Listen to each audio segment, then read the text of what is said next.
bersamamu dan bersama rohmu. Inilah Injil suci menurut Markus.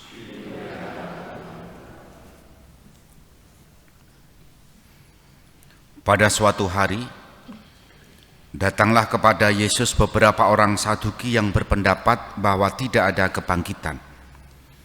Mereka bertanya kepadanya, "Guru, Musa menuliskan perintah ini untuk kita. Jika seseorang yang mempunyai saudara laki-laki mati dengan meninggalkan seorang istri, tetapi tidak meninggalkan anak, saudaranya harus kawin dengan istrinya itu dan membangkitkan keturunan bagi saudaranya. Ada 7 orang bersaudara. Yang pertama kawin dengan seorang wanita, lalu mati tanpa meninggalkan keturunan. Maka yang kedua mengawini dia, tetapi juga mati tanpa meninggalkan keturunan. Demikian juga yang ketiga, dan begitulah seterusnya, ketujuh-tujuhnya tidak meninggalkan keturunan. Akhirnya wanita itu pun mati. Pada hari kebangkitan, bila mana mereka bangkit, siapakah yang menjadi suami wanita itu? Sebab ketujuh-tujuhnya telah beristrikan dia." Jawab Yesus kepada mereka, "Kalian sesat, justru karena kalian tidak mengerti kitab suci maupun kuasa Allah. Sebab di masa kebangkitan orang mati, orang tidak kawin atau dikawinkan. Mereka hidup seperti malaikat di surga. Mengenai kebangkitan orang mati, tidakkah kalian baca dalam kitab Musa, yaitu dalam berita tentang semak berduri, bahwa Allah bersabda kepada Musa, 'Akulah Allah Abraham, Allah Ishak, dan Allah Yakub.' Allah bukanlah Allah orang mati, melainkan Allah orang hidup. Kamu benar-benar sesat." Demikianlah sabda Tuhan. Terpujilah Kristus. Saudari-saudara, selamat pagi berkah dalam. Kata yang selalu muncul dalam situasi-situasi yang tidak kita kehendaki adalah sabar. Sing sabar gitu kan. Lalu ada orang yang berontak. Sabar itu kan ada batasnya, betul kan? Saya juga gitu. Sabar itu ada batasnya. Ada titik-titik tertentu, momen-momen tertentu kita kehilangan kontrol lalu tidak sabar. Dan itu hampir dalam setiap aspek hidup kita. Mulai dari hal yang sepele sajalah. Naik motor atau naik mobil di bangjo perempatan itu, nunggu lampu hijau, ada banyak orang yang tidak sabar, sudah nyerobot di depannya. Dan banyak hal. Itu hal-hal yang sepele-sepele, kecil-kecil, ya remeh, tapi menunjukkan bahwa kesabaran seseorang itu kadang memang ada batasnya. Seakan menunjukkan kesabaran yang tidak hanya masuk dalam hal yang sepele, remeh harian itu, tapi dalam hal menanggung kesulitan, menanggung cobaan, menanggung beban hidup, menanggung gaya ketidaksabaran ya.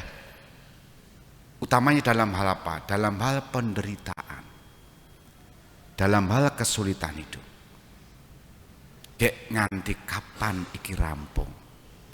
Itu kan pergumulan kita.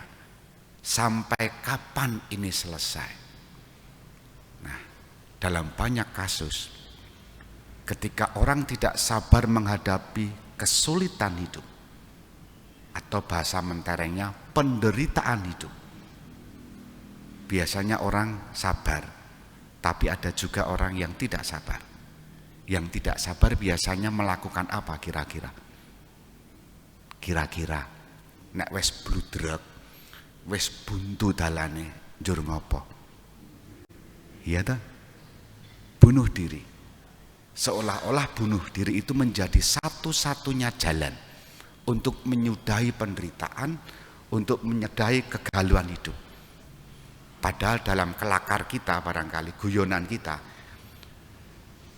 ya kalau nanti nyawamu diterima Allah kalau bunuh diri, kalau dikembalikan Bahkan ada yang berkelakar, guyon, tidak usah dianggap serius. Ya kalau nanti dikembalikan pada tubuh manusia, lah nek wedhus gitu kan.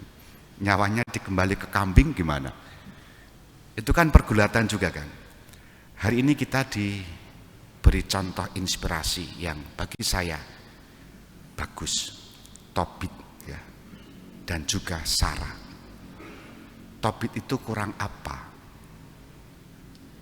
Sudah kemarin saya memberikan renungan kan, orang yang taat pada Tuhan sampai sakit, dan sakitnya itu menjadi hinaan istrinya.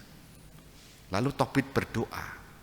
Pertama-tama yang disebut adalah Allah yang baik, Allah yang murah, Allah yang penuh kuasa.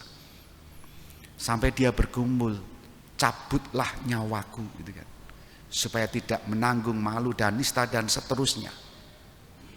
Sementara Sarah juga tersinggung hatinya karena dikomentari oleh pelayan perempuan ayahnya.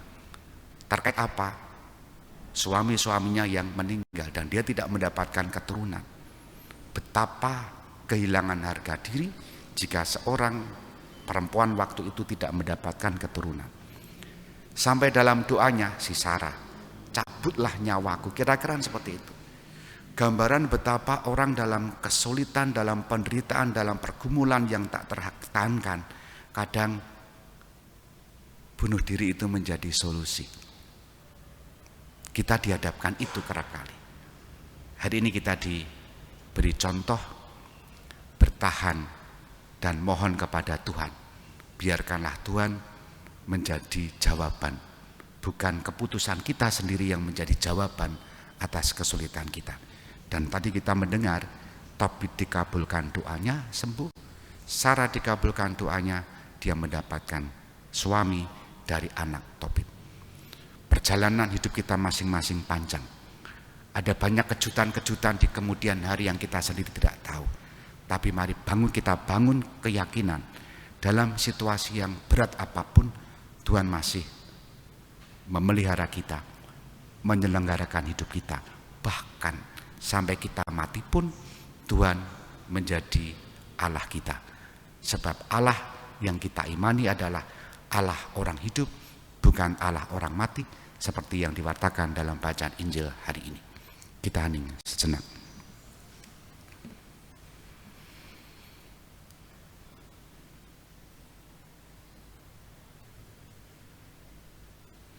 Dimuliakanlah Yesus yang dulu hidup, sekarang dan selama-lamanya. Amin.